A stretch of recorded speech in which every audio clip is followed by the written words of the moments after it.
A caneta não tremeu na mão de Isabella Romano Moretti. Essa era a parte estranha. Com 33 semanas de gravidez, todo o resto dentro dela parecia instável. Suas costas doíam, a pressão comprimia suas costelas e seu filho se movia sob o vestido creme, como se a lembrasse que cada escolha agora pertencia a duas pessoas. Mas a caneta prateada permaneceu firme sobre a última página de seu divórcio. Isabella Romano Moretti. 12 anos reduzidos a 3 palavras. Além das janelas da cobertura, o porto de Boston jazia sob um céu cinzento. Adriano já estivera ali atrás de Bella, prometendo que tudo aquilo que ela podia ver pertenceria aos seus filhos. Aos 26 anos, ela o havia acreditado. Aos 38, ela entendia a leviandade com que ele usava a palavra pertencer. Uma risada suave veio da sala de estar. Adriano Moretti estava perto do vidro, com um telefone particular na orelha. Para Boston, ele era o disciplinado presidente de um império de navegação. Em salas sem registros públicos, ele era Dom Adriano Moretti, um homem que os outros obedeciam antes mesmo que ele terminasse de falar. Agora ele sorria para o telefone como um adolescente. Não, ele murmurou. Eu disse que não era hoje à noite. Bella sabia quem estava ouvindo. Bianca Ricci. Adriano acreditava que ela não sabia. Esse erro se tornara útil. Ele encerrou a ligação e se aproximou da cozinha. Bella colocou a caneta ao lado do envelope. Problema? Ela perguntou. Negócios. Tudo eram negócios agora. Os jantares tardios, o perfume em seus paletós, o apartamento 6B ao lado do rio Charles e um anel de diamantes esperando em um cofre de joalheria. Até Bianca fora escondida em contas da empresa. Você vem jantar em casa? Adriano hesitou. Provavelmente não. Nenhuma acusação, nenhuma lágrima. Ele estudou seus tornozelos inchados. Você deveria descansar mais. Descansar. Não se preocupe. Deixe comigo.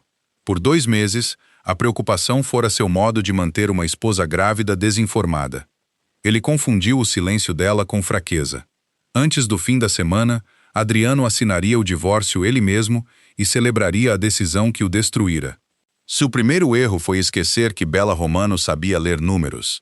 Seu pai lhe ensinara balanços. Sua mãe lhe ensinara que, quando um homem poderoso chama uma pergunta de complicada, a resposta simples geralmente o beneficiava. Bella confiara em Adriano porque o amava. Uma vez, essa confiança parecia merecida. Após o segundo aborto espontâneo, ele sentou-se ao lado dela no chão do banheiro até o nascer do sol. Quando esta gravidez sobreviveu, ele chorou e beijou uma barriga que ainda não começara a aparecer. Então veio o segundo telefone, o perfume e despesas com restaurantes, motoristas e boutiques que Bella nunca usara. Bella poderia ter exigido uma confissão. Em vez disso, quando seu filho se moveu sob sua mão, ela escolheu fatos. Por 1 mês, enquanto Adriano pensava que ela estava escolhendo tinta para o berçário, Bella comparou extratos com seu calendário e copiou registros de propriedades e voos. O caso a machucou. Descobrir o quão aliviado ele parecia escapar de todos os compromissos e noites assustadoras encerrou o casamento. Adriano vestiu o paletó e a beijou na testa com familiaridade automática. Como está meu garoto? Perguntou ele, tocando sua barriga. Bella encontrou seus olhos. Protegido? Ele sorriu, perdendo o sentido, e entrou no elevador. Quando as portas se fecharam, Bella permitiu-se um suspiro, com as 2 mãos ao redor do filho. Mais um pouco, sussurrou ela. Então, destravou uma gaveta atrás dos copos de cristal e espalhou 3 grupos de evidências pela bancada. O primeiro provava que Adriano dera a Bianca o apartamento 6B, um carro, voos privados e o anel de diamantes. O segundo provava que ele pagara através do Moretti Legacy Trust, dinheiro protegido para gerações futuras. O terceiro mostrava 8 milhões de dólares agendados para sair desse trust na segunda de manhã, através da empresa de Bianca e chegar a Victoria Rever, a rival de Adriano. Bella investigara um caso e encontrara um túnel de saída através da herança de seu filho ainda não nascido. No topo de suas anotações, ela escrevera uma frase. Adriano pensa que autoridade significa posse. Ela olhou para os papéis do divórcio. Você deveria ter gasto seu próprio dinheiro, disse ela. Na manhã seguinte, Bella entrou em uma sala de jantar privada sob um antigo clube de Boston, onde os telefones eram entregues na porta. Don Matteo Moretti já esperava. O pai de Adriano se afastara das operações diárias 4 anos antes, mas a aposentadoria nunca significara ceder influência. Aos 71 anos, Matteo ainda possuía a quietude de um homem que não precisava levantar a voz para ser obedecido. Ao seu lado, sentou-se Alina Viscari, conselheira independente do Moretti Legacy Trust. Matteo olhou para a barriga grávida de Bella, depois para o envelope que ela colocou na mesa. Se você veio me pedir para punir meu filho por dormir com outra mulher, disse ele, veio ao homem errado. Bella empurrou a primeira declaração em sua direção. Não vim por causa da amante dele. Os olhos de Matteo se estreitaram. Bella pousou a palma da mão sobre o filho. Vim porque Adriano está gastando dinheiro protegido com ela. Alina examinou o documento primeiro. Leu o código ao lado do contrato de locação da casa no Porto e se voltou imediatamente para Matteo. Isso veio do fundo legado. Posso ver, disse ele. Bella colocou o depósito do anel e a fatura do voo ao lado, seguida pela transferência agendada de $8 milhões. A expressão de Matteo mudou ao nome da empresa de Victoria Rever. Quanto Adriano sabe sobre o que você encontrou? Perguntou ele. Nada. E em vez de confrontá-lo, você veio aqui. Se ele tivesse gasto seu próprio dinheiro, eu teria trazido papéis de divórcio. Ele gastou dinheiro protegido e o conectou a Rever. Isso tornou isso maior do que meu casamento. Alina, a advogada do Trust, abriu uma pasta de couro e deu a Bella 3 fatos. Adriano dirigia o Moretti Empire, mas não possuía seus ativos protegidos. O filho, ainda não nascido de Bella, medicamente confirmado, já era um beneficiário. Se Bella provasse que Adriano roubara conscientemente do Trust ou colocara em risco a herança do filho, os administradores poderiam removê-lo. Então congele a transferência, disse Bella. Podemos atrasá-la, respondeu Alina. Para removê-lo permanentemente, precisamos provar intenção. O apartamento mostra uso indevido. A transferência para Rever deve ser mostrada como deliberada. E se nos movermos antes disso? Matteo cruzou as mãos.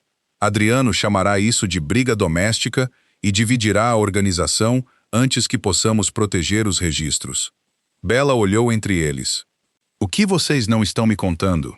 Alina mostrou-lhe um documento de emergência preparado depois que Adriano tentara uma vez penhorar um armazém de propriedade do Trust para um investimento privado. Bella já estava nomeada como representante temporária caso ele falhasse novamente. Vocês sabiam que isso poderia acontecer? Disse Bella a Matteo. Eu acreditei que o primeiro aviso o tivesse mudado. Você acreditou no que era mais fácil para um pai acreditar. Bella empurrou o documento de volta. Se ele for removido, David e os administradores externos dirigem a empresa.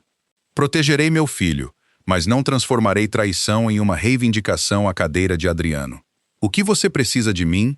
Perguntou Bella. Alina voltou-se para a transferência agendada. Prova de que Adriano sabe que o dinheiro está protegido e pretende movê-lo mesmo assim. E se Rever estiver envolvido, então garantimos os registros antes que qualquer um dos lados saiba que estamos procurando. Bella fechou a pasta.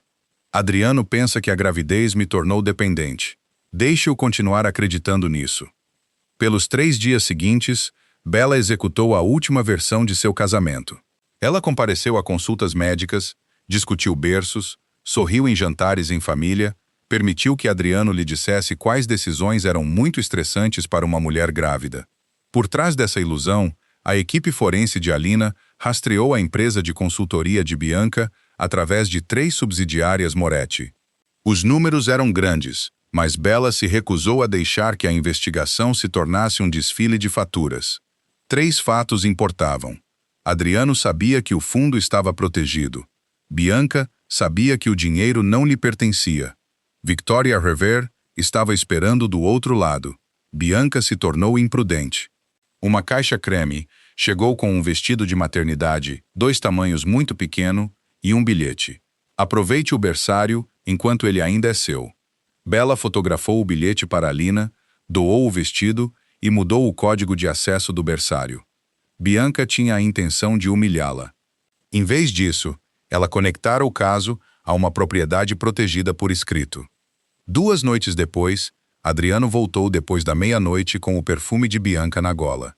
Ele tomou banho imediatamente. Seu telefone particular permaneceu carregando ao lado da cama. Uma mensagem apareceu na tela. Assim que a esposa for embora, mova o resto antes que seu pai perceba. Bella fotografou-a com seu próprio telefone. Quando Adriano retornou, ela estava deitada de lado, com uma mão sob a bochecha. Ele ficou ao lado da cama por um momento. Você está acordada? Bella manteve a respiração uniforme. Adriano tocou seu ombro, depois sua barriga. Seu filho chutou contra a palma da mão dele. Algo como culpa cruzou seu rosto. Por um segundo, Bella se perguntou se ele a acordaria e confessaria. Ele pegou o telefone e saiu do quarto em vez disso. Na tarde seguinte, Bella recebeu uma mensagem de Alina. Intenção estabelecida. Não o confronte ainda. Bella deveria ter se sentido vitoriosa. Em vez disso, sentou-se sozinha no berçário inacabado e chorou sem fazer um som. As evidências não apagaram o homem que um dia dormiu ao lado de sua cama de hospital após um aborto espontâneo. Apenas provaram que o homem, ainda capaz de ternura, repetidamente escolhera não usá-la. O amor não desapareceu quando a confiança morreu. Era isso que tornava a partida difícil. 3 dias antes da votação dos administradores, Adriano disse a Bella que tinha um jantar de investidores no Harbor House. Bella já sabia que o apartamento 6B estava agendado para sua vistoria final naquela noite. Ela o seguiu. Não sozinha, Dante Romano, seu primo e chefe de segurança do legítimo Romano Shipping Group, dirigia enquanto Bella sentava no banco de trás, usando um casaco escuro sobre o vestido de maternidade. Dante soubera apenas que ela precisava de transporte discreto até que ela lhe deu o endereço. Você quer que eu lidere lá em cima? Perguntou ele. Não, fique atrás de mim. Preciso de uma testemunha, não de um homem facilitando a decisão. Um sinal e partimos. Bella assentiu. O apartamento 6B ocupava o canto do Harbor House com vista para o rio Charles. Como uma empresa controlada pelo Trust alugava a unidade, Alina a colocara sob revisão de ativos de emergência. O gerente do prédio admitiu Bella e Dante a um corredor de serviço trancado, adjacente ao apartamento, e os deixou atrás de uma porta de serviço fechada, onde as vozes carregavam claramente através do antigo duto de ventilação. Bella ouviu Bianca antes de ver alguém. Segunda é tarde demais. Rever quer a autorização esta noite. Adriano respondeu. A conta tem uma revisão em espera. Então remova-a. Meu pai verá. Seu pai vê um velho se preparando para morrer. Você o vê como um rei. Através da grelha estreita de inspeção do duto, Bella viu Bianca ao lado das janelas, em um vestido de seda preta. Um anel de coquetel de pedra preta brilhava em sua mão esquerda, um presente pessoal que Adriano comprara com seu próprio dinheiro. Adriano a encarou com o paletó retirado. Um terceiro homem apareceu no reflexo do vidro. Vittorio Hever. Ele estava em seus 50 e poucos anos, prateado nas têmporas, vestido com a precisão discreta de alguém que preferia que outros homens exibissem riqueza por ele. Sua esposa assinou a confirmação médica, disse Hever. A criança agora está protegida. Cada semana que você espera, dá aos administradores mais um motivo para fazer perguntas. Adriano olhou para Bianca. Você contou a ele sobre o cronograma da gravidez. Eu disse a ele o que importava. Pela primeira vez, a suspeita entrou no rosto de Adriano. Hever colocou um documento na mesa. Autorize a transferência. Em troca, meu veículo de investimento adquire o terminal de Eastport em dificuldades e mantém sua exposição privada fora das mãos do Conselho. Eastport não está em dificuldades. Não estará, uma vez que as garantias sejam acionadas. Adriano olhou para o documento. Bella entendeu apenas parte do mecanismo, mas ela entendeu a ameaça. Eastport empregava mais de 1.800 pessoas. Hever não estava simplesmente recebendo dinheiro roubado. Ele estava se preparando para forçar um terminal Moretti a um calote artificial e adquiri-lo barato. Seu telefone mudou contra a prateleira de metal. O toque era pequeno, mas o duto de ventilação o levava ao apartamento 6B como uma moeda jogada em pedra. Adriano olhou para cima. O que foi isso? Bella congelou. Dante alcançou seu pulso e apontou para as escadas de serviço. Eles já tinham o suficiente para expor o interesse de Rever em Eastport, mas não a frase que provava que Adriano entendia o perigo e, ainda assim, pretendia prosseguir. Outra pressão apertou baixo no abdômen de Bella. Não é trabalho de parto, dissera-lhe seu médico na última consulta, a menos que as dores se tornem regulares. No corredor estreito, com os passos de Adriano se aproximando, a distinção oferecia pouco conforto.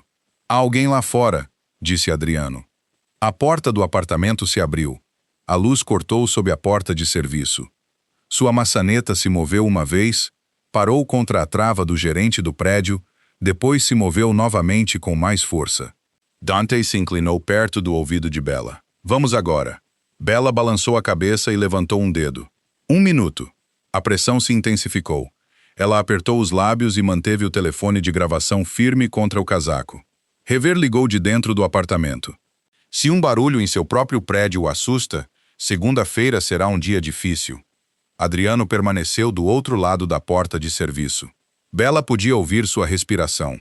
Por um terrível segundo, ela imaginou ele ligando para a segurança do prédio e encontrando sua esposa de 8 meses dobrada ao lado do duto. Dante discretamente apertou o botão de chamada do elevador de serviço na parede.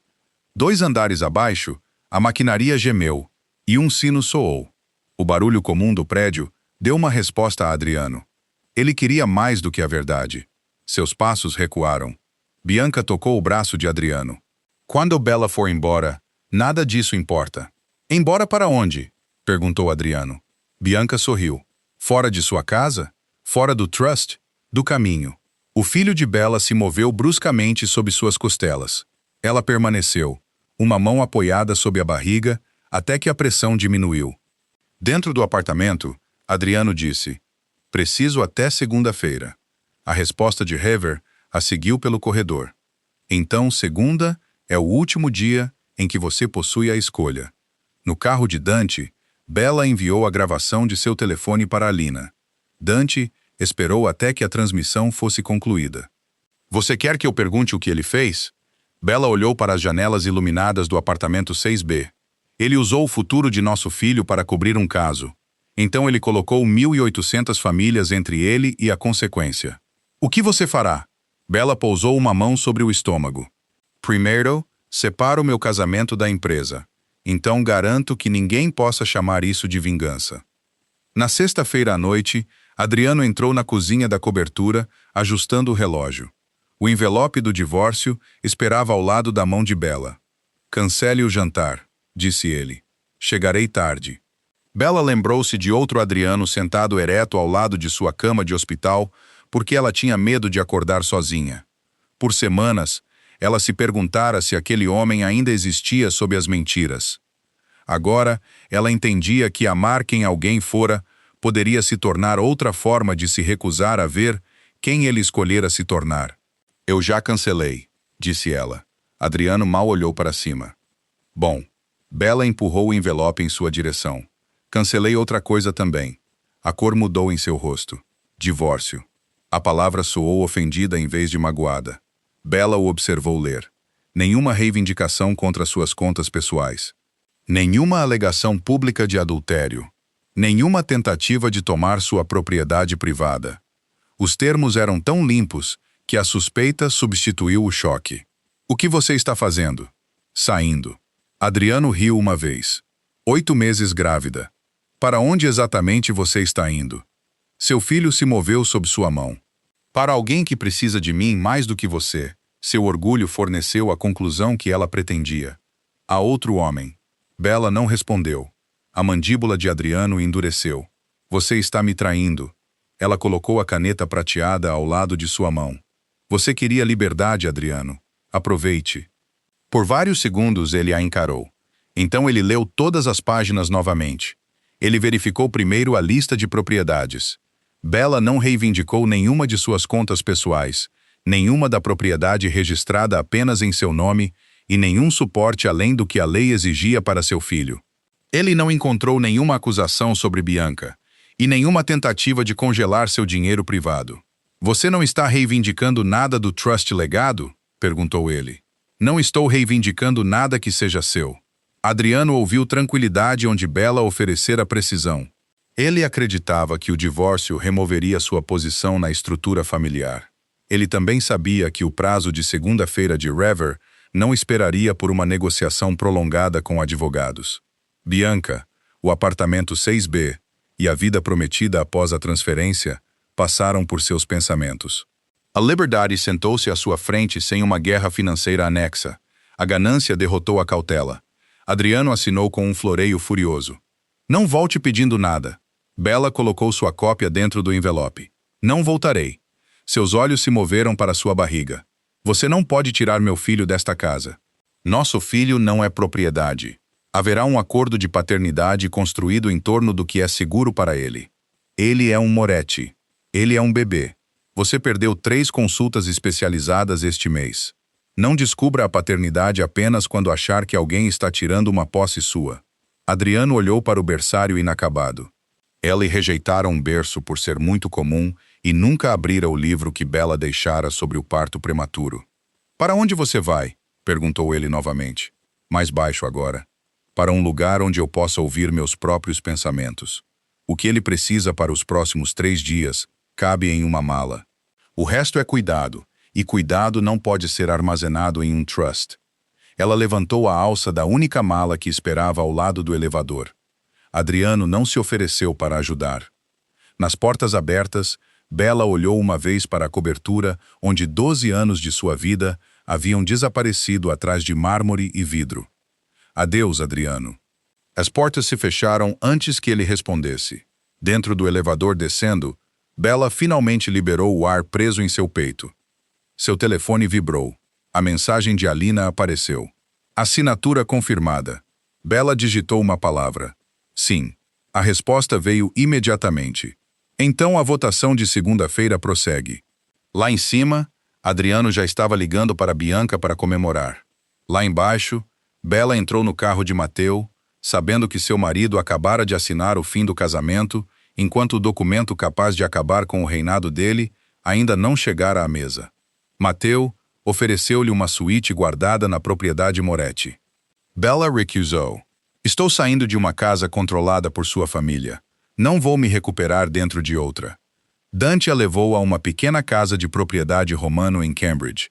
A geladeira zumbia, os canos estalavam e um vizinho praticava 6 notas em um piano sem nunca chegar à 7ª. Bella trouxera medicação, registros médicos, uma fotografia de ultrassom e um cobertor azul bordado com o nome que ela escolhera, Luca. Tudo o que ela e o bebê precisavam cabia em uma mala. Fique até eu adormecer, disse ela a Dante. No quarto desconhecido, sem mais performances para manter, Bella chorou até seu peito doer. A decisão correta ainda podia quebrar o coração que a tomava. No apartamento 6B, Adriano abriu champanhe. Bianca usava o anel de coquetel Blackstone que ele comprara de sua conta pessoal e estava onde Bella a vira ao lado das janelas do rio. Ela ergueu sua taça quando Adriano lhe disse que o divórcio estava assinado. Um brinde à liberdade, disse ela. Adriano bebeu, mas a palavra não soou como ele esperava. Bella o olhou com a calma finalidade de uma porta se fechando do outro lado. Por um momento, ele imaginou-a carregando a mala sozinha. Então Bianca tocou seu rosto. Segunda-feira, disse ela. Assim que a transferência for liberada, ninguém poderá nos puxar para trás. Ela abriu a tela de transferência em seu telefone particular. Rever precisa que a autorização seja mantida ativa até que os fundos sejam liquidados. Adriano removeu uma fina chave de autenticação preta de seu bolso interno e a inseriu no leitor do telefone. Um objeto autorizava cada instrução protegida emitida em seu nome. Ele renovou a transferência de $8 milhões, devolveu a chave para o bolso e colocou o telefone ao lado da cama. Bianca observou para onde sua mão foi. A tela perdeu brevemente a conexão. Rever estava certo sobre o cais 12, disse Bianca. O antigo terminal de alfândega lá nunca perde a linha segura. Adriano olhou para ela. Como Rever sabe de nossos terminais internos? Ele reclamou deste telefone a semana toda. Suponho que alguém lhe disse. Então ela o beijou e a pergunta desapareceu sob a resposta que ele preferia. Adriano sabia que o dinheiro estava protegido e que Eastport estava em risco. Ele ainda poderia ter parado. Em vez disso, devolveu o telefone para Bianca. Das 2h11 em Cambridge, Bella acordou quando seu filho chutou bruscamente sob suas costelas.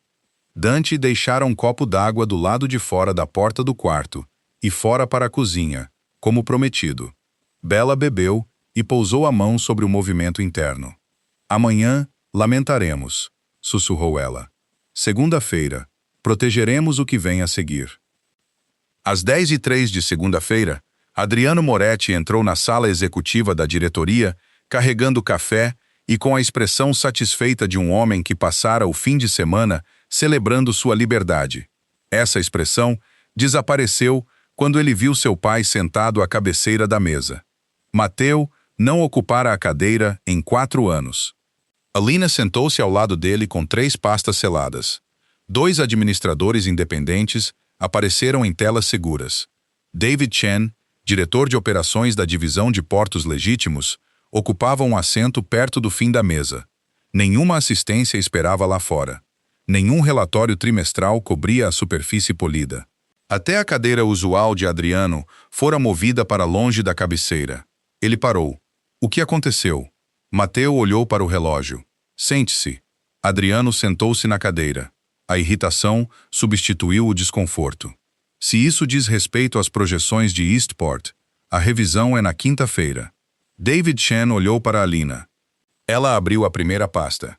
Apartamento 6B, Harbour House. Contrato de locação de 2 anos, financiado pela Moretti Legacy Holdings.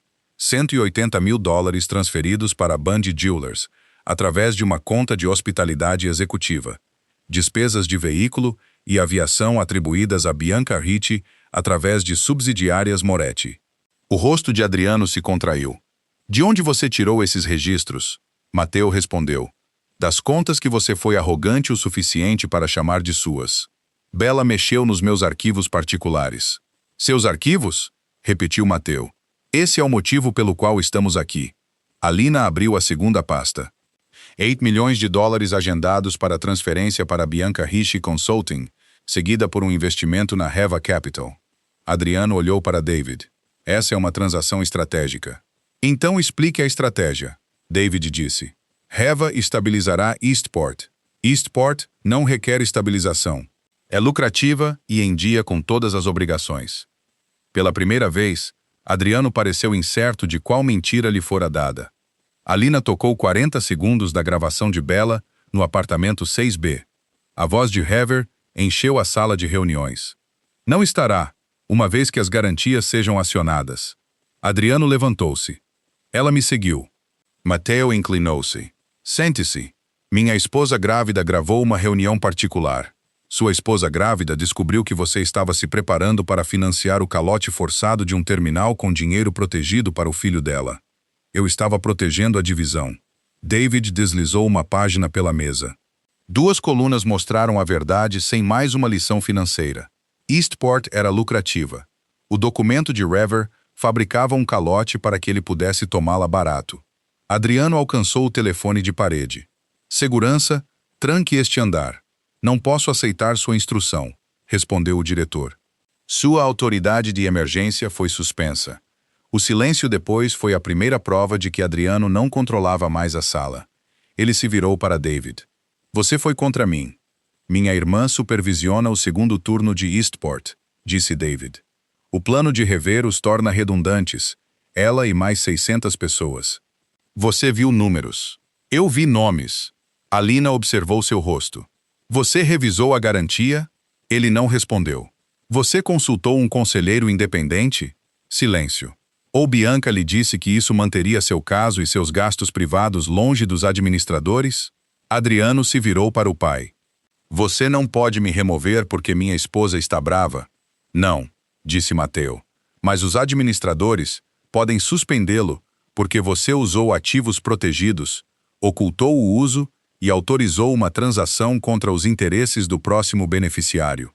Eu construí esta empresa por 12 anos. Você gerenciou o que 4 gerações construíram, respondeu Mateu. Isso não é o mesmo que possuí-la. E você pretende entregá-la a Bella porque ela chorou de forma mais convincente. O insulto mudou o ar. Bella ainda não estava na sala para ouvi-lo, mas Alina fechou a pasta com cuidado deliberado. A senhora Moretti submeteu registros bancários, registros de propriedade, mensagens de dispositivo e uma gravação preservada independentemente, disse ela. Nenhum nível aparece nas evidências. Alina deu aos administradores os mesmos 3 fatos que Bella aprendera. O dinheiro estava protegido. Luca já era um beneficiário, e Adriano movera o dinheiro conscientemente. A votação o despojou de contas protegidas e controle operacional. A voz de Adriano ficou baixa. Quem controla agora? Ninguém respondeu imediatamente. Sua respiração tornou-se audível. Pai, a quem você entregou meu império? Mateo olhou para as portas fechadas. Elas se abriram. Bella entrou usando um vestido azul escuro de maternidade e sapatos baixos, uma mão apoiando o peso sob sua barriga. Dante permaneceu do lado de fora. Bella pedira a ele para trazê-la ao prédio, não para dentro da sala. Adriano encarou como se alguém que ele já sepultara tivesse retornado. Você. Bella pegou a cadeira vazia ao lado de David Shen, em vez daquela ao lado de Mateo. Alina abriu a terceira pasta. Até que a revisão seja concluída, Isabella Romano Moretti servirá como representante protetora para o beneficiário não nascido. David Chen deterá a autoridade operacional. Cada transação protegida requer a aprovação do Conselho Independente e de um administrador externo. Adriano olhou de Bella para David. Vocês tiraram tudo. Bella encontrou seus olhos. Não. Protegi o que nunca foi seu para dar. Você planejou isso enquanto dormia ao meu lado. Planejei minha saída enquanto você usava o futuro de nosso filho para construir um lar para outra mulher. Isso é vingança. Bella colocou os papéis de divórcio assinados na mesa. Se fosse vingança, eu teria exigido seus bens pessoais, exposto seu caso publicamente e pedido para substituí-lo como presidente. Não fiz nada disso. Você assinou o divórcio porque acreditou que isso abriria caminho para Bianca. Os administradores o suspenderam porque você moveu dinheiro protegido depois de saber o que era. Essas são consequências separadas. Alina voltou à primeira decisão em tempo real para Bella. O pagamento de 8 milhões de dólares ainda está programado para as 11 horas. Como representante protetora, você pode cancelá-lo. Adriano deu um passo em direção à mesa. Se você tocar nessa transferência, Hever acionará todas as ameaças ligadas a Eastport. Então ele planejava acioná-las quer o dinheiro se movesse ou não, disse Bella. Você não sabe como ele opera. Nem você. Isso não o impediu de financiá-lo. Bella olhou para David. O cancelamento do pagamento interrompe salários, cobertura médica ou operações normais do porto? Não. Os registros podem ser preservados para investigadores? Sim. Então cancele. Preserve cada instrução e diga à gerência de Eastport que nenhum trabalhador deve ser demitido ou dispensado porque o controle familiar mudou hoje. David fez a ligação da mesa. Ele não pediu a Mateo para confirmar. Quando o diretor de Eastport atendeu, David repetiu a ordem de Bella e solicitou que cada supervisor de turno a reconhecesse diretamente. Adriano ouviu enquanto as vozes do alto-falante diziam recebido uma após a outra. Por anos, aquelas vozes responderam a ele. O último supervisor não desligou. 2 sedãs pretos estão circulando pelo portão sul, disse ela. Homens fotografaram a entrada de funcionários 10 minutos atrás.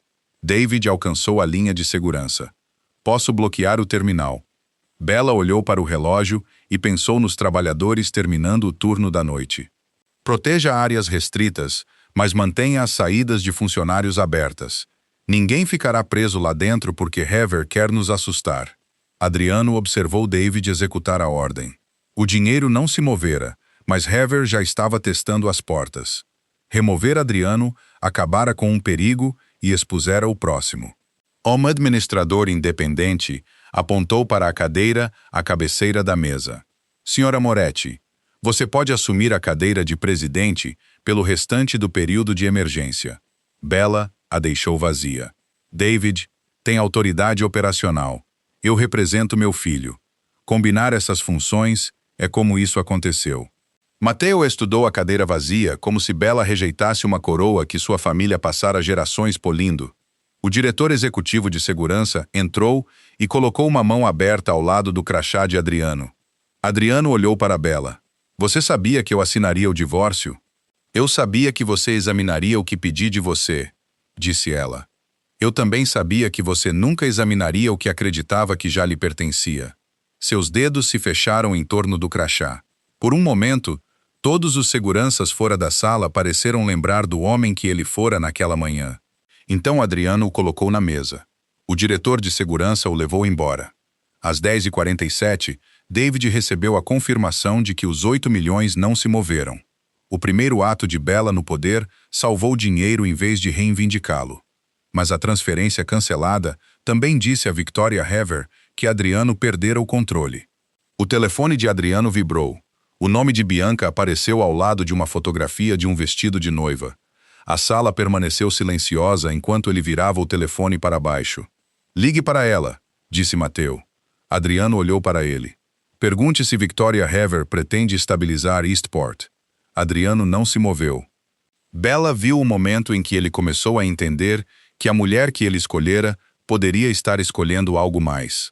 Do outro lado da cidade, Bianca soube que Adriano perdera o controle quando um garçom devolveu seu cartão platina recusado.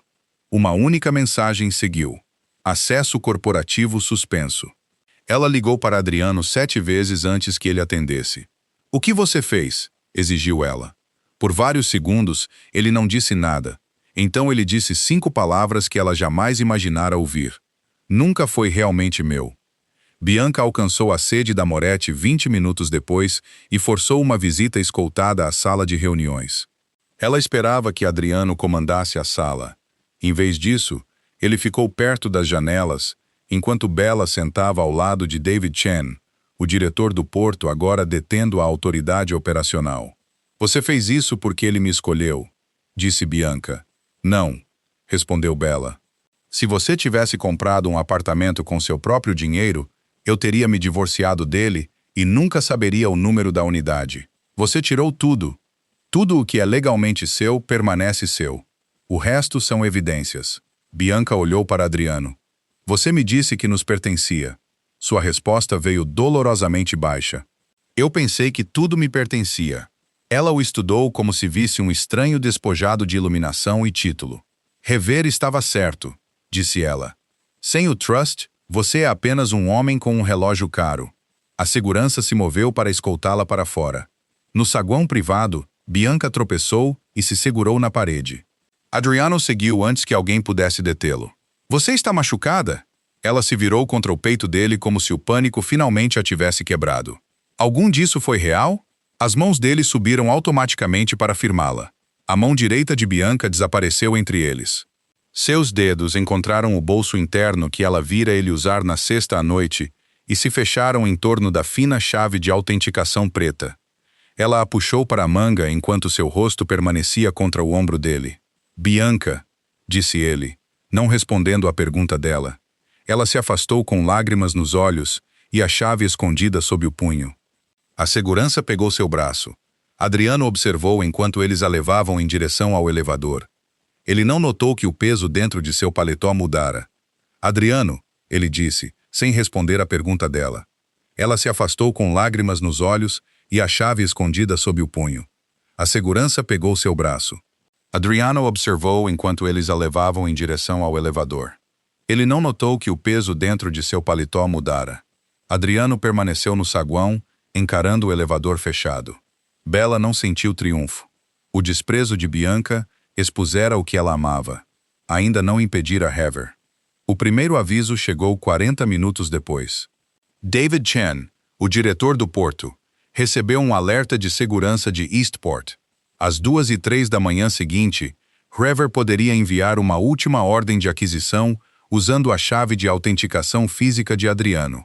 Se a ordem fosse aprovada, Hever tomaria o controle do terminal e 1.800 funcionários antes que os administradores pudessem objetar. Adriano leu o alerta 2 vezes. Ele não pode enviá-la sem minha chave. David olhou para ele. Onde está? Adriano alcançou o paletó. O bolso interno estava vazio. Ela a pegou. Alina ligou para agentes federais de crimes financeiros, já revisando a transferência de 8 milhões de dólares. David isolou os sistemas ordinários de Eastport, mas a chave preta ainda poderia autenticar uma ordem de um dos 4 terminais Moretti reforçados. Mateo pegou o telefone. Eu terei homens procurando por ela. Bella o parou. Sem punição privada. Essa chave controla 1.800 empregos. Então a polícia a recuperará. Se nossos homens arrastarem Bianca para um armazém, a evidência se tornará uma briga familiar e Rever se tornará a vítima. Esta família lidou com ameaças antes que os agentes federais soubessem nosso nome, e é por isso que todos ao seu redor confundem poder com permissão. Isso acaba aqui. Mateo olhou para ela, depois cancelou a chamada. A primeira ordem de Bella como representante protetora impediu a violência em vez de exigi-la. Há uma maneira de matar a chave, disse Adriano. Cada instrução autenticada pela chave criava uma cópia imutável em um arquivo mestre sob o cais 9 Moretti. Se o arquivo provasse que a ordem de Eastport de Rever foi construída sobre uma falsificação, publicá-la revogaria automaticamente a chave e forçaria o credor a rejeitar qualquer coisa ainda pendente. Então publique, disse David. Adriano não se moveu. O arquivo também contém minha instrução original. A transferência de 8 milhões de dólares começara como o roubo de Adriano. Bianca e Heather alteraram seu destino e adicionaram Eastport depois, mas o registro original provaria que Adriano moveu conscientemente dinheiro protegido antes que sua falsificação existisse. Se eu publicar o arquivo, darei aos promotores o caso contra mim. A voz de Alina permaneceu calma. Sim, o cofre estava offline e exigia que Adriano e Mateo o abrissem juntos. Agentes federais os escoltaram até o cais 9, enquanto Bella permanecia na sede sob ordens médicas. Ela se recusou a transformar imprudência em uma performance de força. O cofre ficava sob um prédio de alfândega de tijolos, manchado por 50 anos de sal marinho. Mateo e Adriano ficaram diante do terminal, enquanto Bella, Alina e David assistiam por vídeo seguro.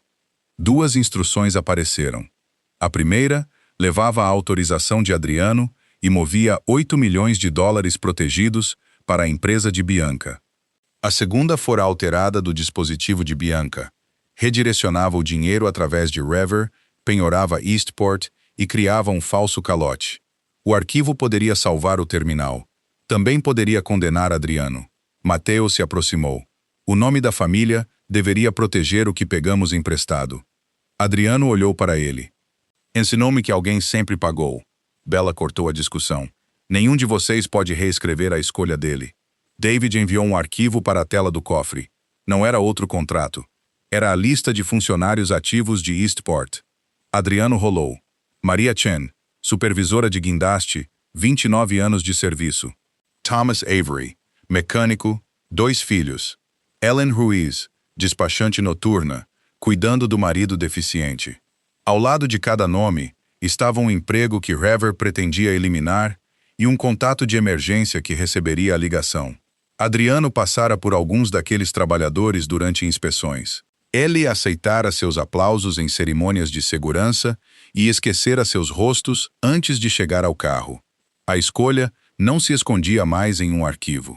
Se ele ficasse em silêncio, o primeiro registro permaneceria enterrado e ele poderia evitar a prisão, mas Heather poderia tomar Eastport antes do amanhecer. Se ele publicasse ambos os registros, a chave roubada morreria e os funcionários continuariam trabalhando, mas os promotores receberiam a prova de Adriano de que ele roubara os 8 milhões originais. Ele parou na fotografia de um capataz de cabelos grisalhos, segurando uma placa de aposentadoria. 37 anos no terminal, 3 semanas para se aposentar. Pela primeira vez, Adriano não conseguia comprar uma versão na qual alguém mais absorvia a perda. Ele olhou para a câmera que carregava a imagem de Bella. Se eu publicar tudo, isso muda alguma coisa entre nós? Não, disse Bella. Isso apenas decide quem paga pelo que você fez. Na tela. Adriano fechou os olhos. Quando os abriu, selecionou ambos os registros. Publicar tudo. O arquivo foi liberado às 23h52 naquela noite para o credor, os administradores e os investigadores federais. A autenticação levaria tempo. Até que terminasse, a chave roubada ainda poderia colocar a ordem de Rever na fila. Pela primeira vez, Adriano entregou evidências sem controlar o custo que isso lhe traria. Em uma garagem particular sob o hotel de Rever, Bianca encontrou uma mala ao lado do carro dele. "Onde está a minha?" Hila perguntou. Rever verificou o relógio. "Você não sairá até que Eastport seja liberada. Você prometeu que sairíamos juntos. Eu prometi a você uma vida além de Adriano. Não prometi o mesmo avião." A resposta despiu a última decoração de seu arranjo. Bianca olhou para os documentos no capô do carro. Sua empresa de consultoria aparecia em cada transferência. Seu rosto aparecia em todas as câmeras do Harbor House. O nome de Rever se escondia atrás de 2 empresas e advogados que o chamariam de investidor. "Você construiu isso, então eu levo a culpa. Você pegou a chave. Você gastou o dinheiro, você dormiu com o homem. Não se torne moral porque a conta chegou." Bianca fechou a mão em torno da chave preta no bolso do casaco. "Dê-a para mim", disse Rever. Ela não o fez. Do outro lado da garagem, ficava uma cabine de segurança com um atendente uniformizado. Bianca poderia entregar a chave, pedir um advogado e dizer a verdade antes que Rever enviasse qualquer coisa. Ela deu 2 passos em direção à cabine. Então imaginou Bella sentada na sala de reuniões de Adriano, ainda calma, ainda protegida, enquanto Bianca entrava na custódia sem nada que pudesse chamar de seu. O orgulho a fez virar as costas. "Bella pode trocá-la por isso", disse ela. "Proteção, dinheiro, uma saída." O sorriso de Rever não tinha calor. "Então ligue para ela. Se ela vier sozinha, a chave nos compra mais do que Eastport. Se ela se recusar, nós a usamos, e você aceita as consequências que ganhou." Bianca entendeu que "nós" não a incluía mais. Ela ligou mesmo assim. Às 0h17, Bianca ligou diretamente para Bella. "Você pegou o apartamento", disse ela. Bella estava perto das janelas do porto com uma mão pressionada sob as costelas. "Nunca foi seu. Nem a empresa é." "Concordo." A resposta perturbou a raiva de Bianca. "O quê?" "A empresa pertence aos seus proprietários legais. O trust pertence aos seus beneficiários. Eastport pertence à entidade que a opera. Eu sou uma administradora temporária. Essa é a diferença que nenhum de vocês entendeu." Bianca riu, mas o som era fraco. "Você passou 12 anos sendo paciente e boa. E onde isso a levou?" "Ele veio até mim porque eu o fiz sentir-se vivo." Bella lembrou-se de cada versão de si mesma que Bianca pretendia diminuir. A jovem esposa que acreditava em promessas, a mulher enlutada após 2 abortos espontâneos, a paciente exausta medindo medicação ao amanhecer, a mãe aprendendo a proteger um filho antes de segurá-lo. "Talvez você o tenha feito sentir-se vivo", disse ela. "Ele a fez sentir-se poderosa. Nenhum dos sentimentos transformou o roubo em posse. Você acha que a calma a torna superior? Não. Acho que a calma me impede de cair em sua armadilha. Ele estava entediado com você." A frase atingiu uma ferida antiga e a pressionou. Bella permitiu que a dor existisse sem deixar Bianca guiar com ela. "Um marido entediado não é um desastre natural", disse ela. "Adriano fez escolhas. Você também. Cansei de fazer de qualquer um de vocês o clima da minha vida." Por um momento, Bianca ficou sem resposta. Ela esperava uma esposa descartada, desesperada para vencer um concurso. A recusa de Bella a deixou segurando apenas a chave e o crime a ela associado. Bianca se recuperou. "Se você quer a chave antes que Rever a use, encontre-me no Harbor House." Sozinha, sem silêncio. Bianca esperava medo ou negociação. "Então Eastport desaparecerá até de manhã. Envie os termos de rendição através de seu advogado." "Não tenho advogado." "Então arranje um. Não entrarei em um apartamento onde você e Rever controlam as portas." Bianca baixou a voz. "Adriano teria vindo por você." Bella olhou pelo vidro para o porto escuro. "Adriano parou de vir por mim há muito tempo." Ela encerrou a ligação e encaminhou a gravação para os investigadores. 10 minutos depois, uma forte pressão cruzou seu abdômen. Bella agarrou a beirada da mesa. Dante entrou do escritório adjacente e parou a alguns metros de distância. Você quer que eu ligue para o médico? Bella esperou que a dor passasse. Ainda não. 8 minutos depois, outra contração veio. Desta vez, ela ligou. A obstetra de Bella a enviou diretamente para o Massachusetts General. Ela estava com apenas 34 semanas de gravidez. As contrações eram muito regulares para serem ignoradas, e a frequência cardíaca do bebê caía a cada vez que seu abdômen apertava. Bella trocou para um vestido de hospital, enquanto Alina, a advogada do Trust, esperava perto da porta com uma atualização. O arquivo ainda estava sendo autenticado, e os agentes federais estavam monitorando todos os 4 terminais dos quais Heather poderia usar a chave roubada. Algo requer minha decisão? Perguntou Bella. David e os administradores externos podem aprovar todas as medidas protetoras sem você. Outra contração começou. Bella fechou os olhos e respirou até a pressão diminuir. Então diga a eles para fazerem seus trabalhos. Meu filho não é uma votação do conselho e esta empresa não pode depender de uma mulher em trabalho de parto, porque todos têm medo de decidir sem o nome Moretti anexado. Alina entendeu. O primeiro ato importante de Bella como administradora foi provar que a empresa poderia funcionar enquanto ela escolhia seu filho. Após Alina sair, Bella alcançou o telefone. Ellen, a enfermeira de cabelos prateados, moveu-o para além de seus dedos. Qual parte só você pode fazer? Outra contração respondeu antes que Bella pudesse. Ela pegou a mão da enfermeira e respirou até que ela passasse. Hoje eu assumi o controle, disse Bella. Agora tenho medo de que tudo desmorone se eu soltar. Ellen verificou o monitor de Luca. Controle é colocar as pessoas certas no lugar. Esta parte é sua. Bella virou o telefone para baixo e ouviu os batimentos cardíacos de seu filho. Dante permaneceu no corredor. Ele lidava com chamadas de investigadores apenas depois de perguntar a Bella se ela queria atualizações. À 1h06 da manhã, Adriano chegou. Ele parou do lado de fora do quarto dela quando uma enfermeira lhe disse que Bella não autorizara visitantes. Eu sou o pai. Você não é a paciente. A enfermeira fechou a porta. Adriano sentou-se no corredor. Ele não ordenou a ninguém para movê-la. Ele não ligou para Matteo. Ele não invocou o nome Moretti. À 1h40, Dante entrou no corredor. Adriano levantou-se. Como ela está? Ela decidirá o que lhe será dito. Esse é meu filho lá dentro. Então comece a aprender que ser o pai dele não o torna proprietário de Bella. O telefone de Dante tocou.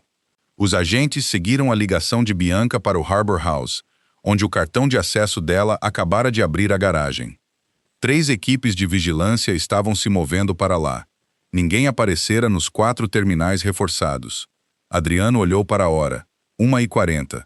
Então ele se lembrou da frase descuidada de Bianca na sexta-feira. O antigo terminal de alfândega lá nunca perde a linha segura. Cais 12, disse ele. Agentes verificaram. Vazio. Heather mudou de local depois que ele os viu. Bianca sabia que o Cais 12 tinha uma linha privada antes mesmo de eu a levar para lá. Ele disse a ela porque era seu plano B. Dante ligou para o investigador principal. A equipe mais próxima estava a 9 minutos de distância. Às 2h15, Heather e Bianca entraram no Cais 12 por uma entrada de alfândega abandonada. Eles deixaram um motorista carregando o cartão de acesso de Bianca no Harbor House para atrair a vigilância pela cidade. Às 2h11, o primeiro veículo federal virou para o cais. Dentro, Heather trancou a porta de aço das operações e conectou o terminal. Bianca ouviu pneus distantes no pavimento molhado. Eles nos encontraram. Então pare de falar e me dê a chave. Às 2h03, Heather inseriu a única chave preta e submeteu a ordem de aquisição de Eastport. A tela mudou para pendente. Agentes alcançaram o corredor externo enquanto a trava engatava. Um ariete de metal bateu na porta uma vez, depois novamente. Um alarme piscou acima da liberação de emergência. Mantenha a chave conectada, ordenou Heather. Bianca colocou a mão sobre ela. Puxar uma vez interromperia a ordem. Pressionar uma vez a liberação abriria a porta para os agentes que podiam ouvir sua cooperação antes que Heather inventasse uma versão que a culpava por tudo. O ariete bateu uma terceira vez. A moldura cedeu para dentro. Bianca! Alertou Heather. Ela imaginou entrar no corredor com as mãos vazias. Depois imaginou Bella ouvindo que a amante se rendera primeiro. Mesmo agora, com Heather pronto para abandoná-la e o poder de Adriano desaparecido, Bianca não podia suportar escolher uma vida que parecesse menor que a de Bella. Ela manteve a chave conectada. Heather voltou os olhos para a tela. Bianca ficou ao lado dele e esperou que o poder de outro homem se tornasse dela. Às 2h19 no hospital, a frequência cardíaca do bebê falhou em se recuperar após uma contração. O médico recomendou um parto cesáreo de emergência. Bella assinou o formulário de consentimento com uma caneta de hospital que tremia entre seus dedos. Por um terrível momento, ela pensou na caneta prateada na ilha da cobertura e se perguntou por que acabar com um casamento exigira mãos mais firmes do que trazer seu filho ao mundo em segurança. Então ela entendeu que o divórcio fora uma decisão. Aquilo era medo. Medo não significava que ela estava incerta. Significava que a pessoa do outro lado da escolha importava mais do que qualquer coisa que ela pudesse controlar. Tirem-no, disse Bella. As portas se abriram e uma equipe cirúrgica começou a mover a cama de Bella. Adriano ficou no corredor. O que aconteceu? O bebê precisa nascer agora, disse Ellen. Ele se aproximou da cama. Dante se interpôs entre eles, mas Bella já estava sendo levada. Seus olhos encontraram os de Adriano por um segundo. Não havia convite neles, nem tempo para outra discussão. Sou o marido dela, disse Adriano. A velha reivindicação saiu de sua boca antes que ele se corrigisse. Sou o pai do bebê. Então deixe a equipe médica chegar até ele, respondeu Ellen. Adriano recuou contra a parede. Ele poderia ligar para Mattel, convocar guardas ou exigir um quarto que ninguém lhe oferecera. Em vez disso, ele limpou o corredor e observou as portas do elevador se fecharem em torno de Bella. Pela primeira vez naquela noite, a coisa mais útil que ele poderia fazer era não interferir. Às 2h26, enquanto Bella estava sendo levada para a cirurgia, o credor autenticou o arquivo publicado por Adriano. A chave roubada morreu no meio da transação de Heather. O terminal piscou, rejeitado. Bianca encarou a palavra. Adriano liberou o registro original. Heather entendeu primeiro. Então ele nos deu a evidência contra si mesmo. Ele escolheu a prisão. Ele escolheu nos parar. Agentes federais arrombaram a porta antes que qualquer um dos dois pudesse se mover. Heather foi preso ao lado do terminal. Bianca olhou uma vez para a chave morta em sua mão e a entregou sem lutar. Eastport abriu para seu turno matinal. Nenhum funcionário perdeu o emprego naquela manhã. Bella não viu o aviso. Luca Romano Moretti entrou no mundo às 2h47 da manhã, 46 onças. Furioso o suficiente para chorar antes que a equipe neonatal o levasse pela sala de cirurgia. Bella ouviu o som e começou a chorar também. Ela ouviu por apenas 3 segundos antes que ele fosse levado para a unidade de terapia intensiva neonatal. Um rosto pequeno sob um boné azul, um punho levantado ao lado da bochecha, uma vida para quem todos afirmavam estar construindo um futuro. Quando Bella acordou completamente, o quarto estava silencioso. Dante sentou-se perto da janela. Ele se levantou quando os olhos dela se abriram, mas não se aproximou até que ela sentisse. Luca está respirando com suporte. Os médicos estão otimistas. Bella fechou os olhos. E Eastport ainda é nosso. Heather e Bianca estão sob custódia federal. Funcionários trabalhando no turno da manhã. Só então Bella permitiu-se dormir. Adriana permaneceu no corredor até o amanhecer. Bella permitiu que ele visse Luca através do vidro da UTI, mas não que entrasse em seu quarto. Ele obedeceu sem exigir uma exceção. Luca passou 18 dias na UTI. Bella aprendeu o ritmo de alarmes, tubos de alimentação, rodadas sussurradas e cadeiras de plástico que tornavam dolorosa qualquer posição para dormir. Ela aprendeu que o progresso podia ser medido em meia onça, um fio a menos, 10 minutos respirando sem assistência. Adriano vinha todas as manhãs às 7 horas. No início, ele permanecia atrás do vidro porque era tudo o que Bella permitia. Ele nunca pediu às enfermeiras para fazerem uma exceção. Quando os investigadores o convocaram ao centro da cidade, ele chegava mais cedo para não perder a visita.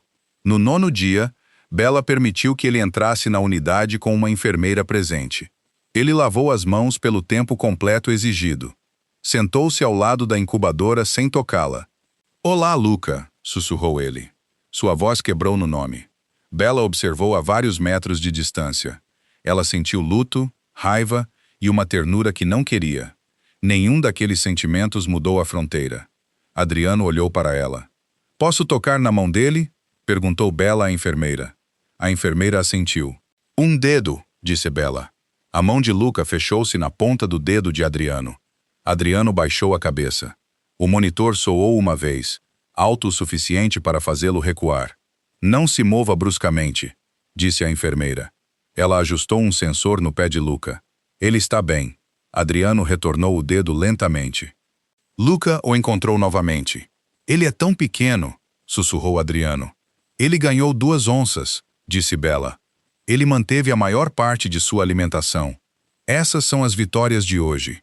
Luca apertou a mão em torno do dedo de Adriano, depois relaxou para dormir. "Ele não sabe o que eu fiz", disse Adriano. "Um dia ele saberá o suficiente para perguntar. O que importa é se sua resposta começa com a verdade." A enfermeira anunciou que a visita terminara. Adriano soltou Luca sem negociar por mais 1 minuto. Bella não o confortou.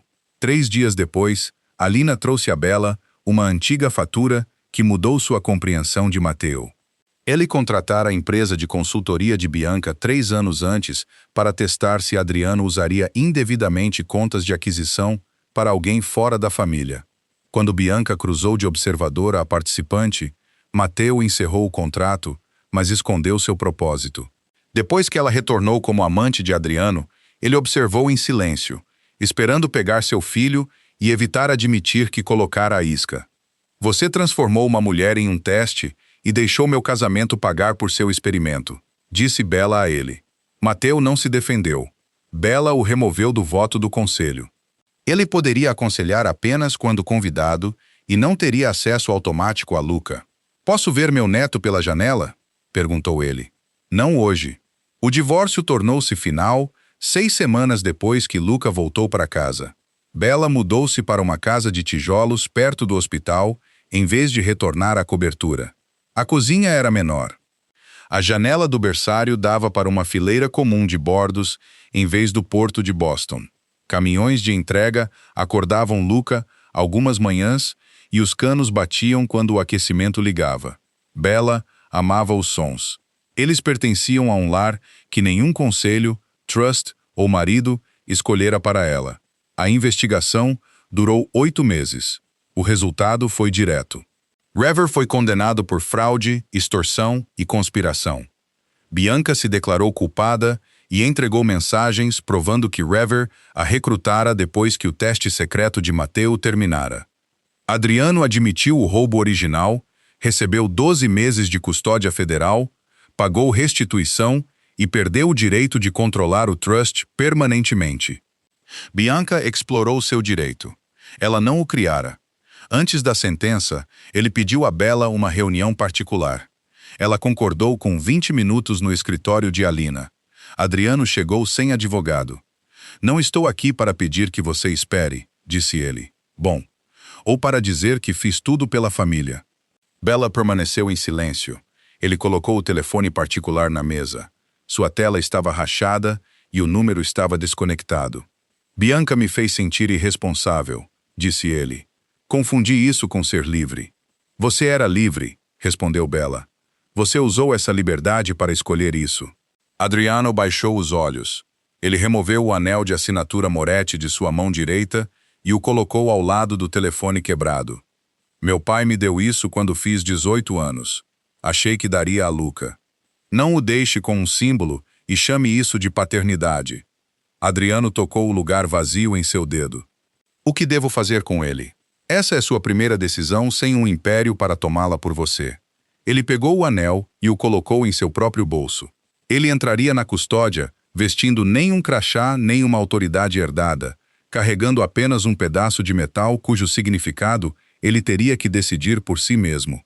"Você pode escrever para Luca", disse ela. "Eu guardarei as cartas.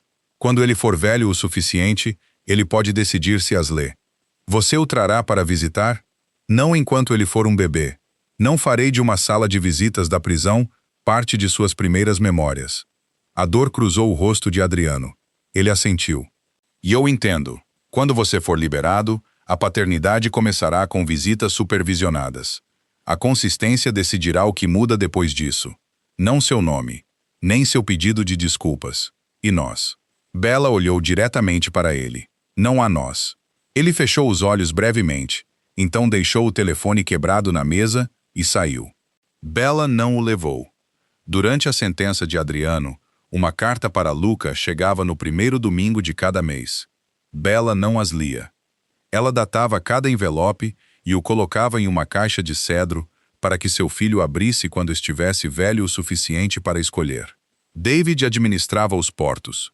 Alina supervisionava o trust e Bella escrevia o plano permanente, um conselho independente, proteções para os trabalhadores e segurança financeira para Luca sem um trono.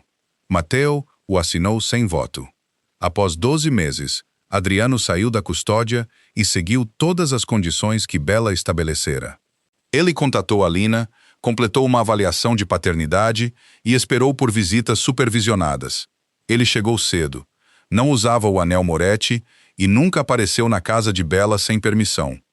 No início, Luca o tratava como um estranho silencioso no jardim do porto. Adriano sentava-se no extremo de um banco e devolvia um caminhão de brinquedo azul apenas depois de pedir a Bella. No domingo seguinte, ele voltou.